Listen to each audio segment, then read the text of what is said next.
Chunky, stylish, and inspired by some of the biggest names in skateboarding. 90s skate shoes had their own charm, and I bet you once thought you'd turn pro the moment you laced up one of these. But do you remember the most iconic ones? Let's find out.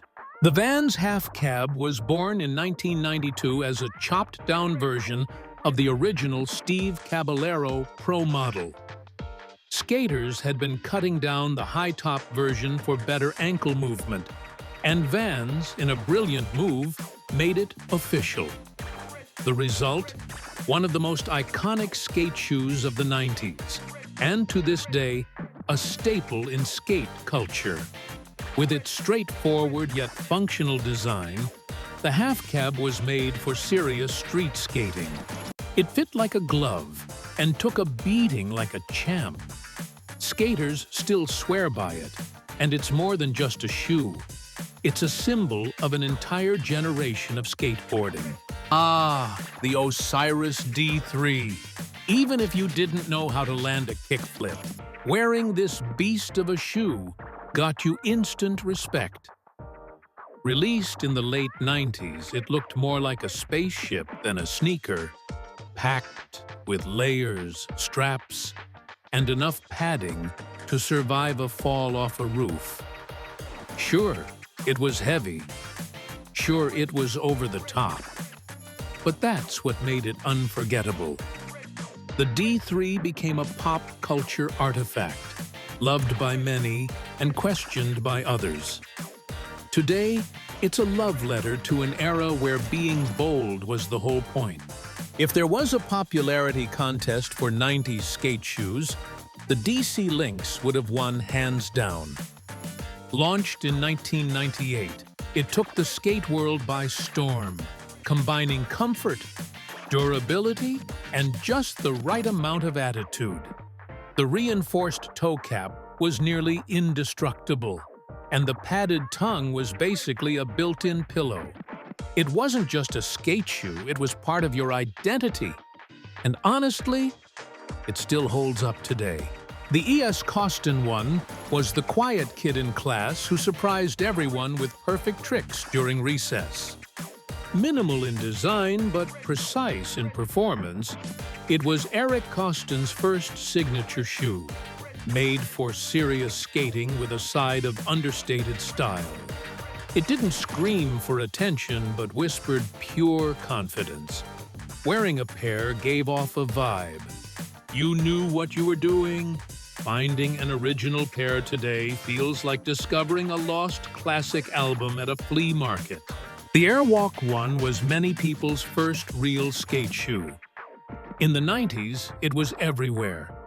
Magazines, skate videos, and, most importantly, high school hallways. With its rounded shape and thick sole, it was built to take a beating. But it wasn't just for skating. You'd see them at the park, the mall, even gym class. It blurred the line between fashion and function, and seeing one today feels like spotting a cassette tape in mint condition. Pure vintage gold. The Etnies Low Cut was that reliable friend who always had your back. Sleek, lightweight, and flexible, it was perfect for skaters who wanted more board feel and less bulk on their feet.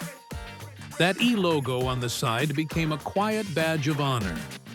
The shoe didn't need to be loud, it earned respect through performance.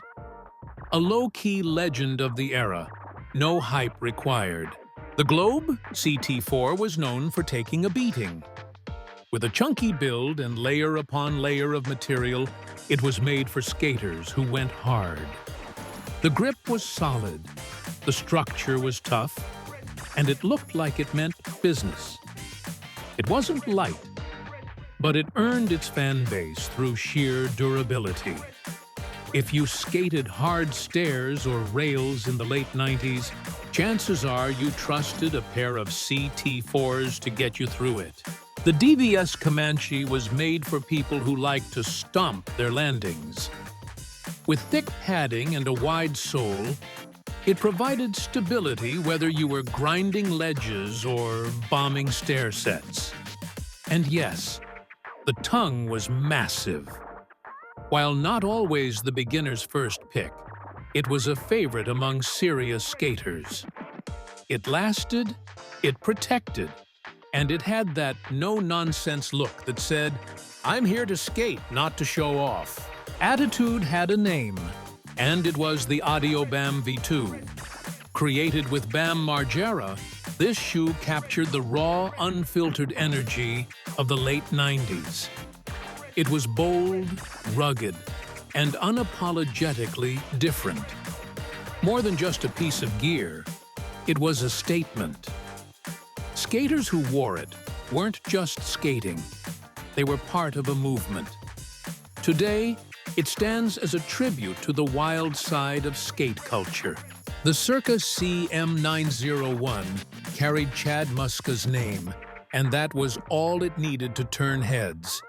Designed to match Muska's mix of flash and skill, it quickly became a must-have for skaters who wanted style and substance. Just seeing someone wear it back then meant you were probably serious about skating.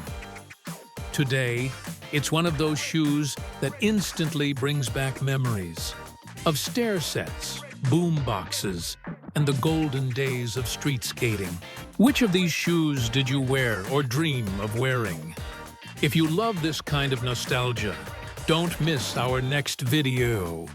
9 iconic Jordans from the 90s kids went crazy for. It's a must-watch.